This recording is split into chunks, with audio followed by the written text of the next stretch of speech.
This is one in a series of videos dedicated to how top salespeople think. They think differently than the average salesperson does. Watch this video, then rethink your thought process. Idea number 7, they aren't lone wolves. The art of sales is sometimes looked at as an individual profession, that we act alone as salespeople, but the truth is, it's not the case. Top salespeople are so because of the contributions of others.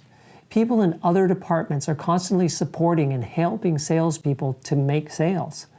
And imagine this, that one day you might not be a salesperson, you might be a sales manager. You might move into leadership in a different capacity.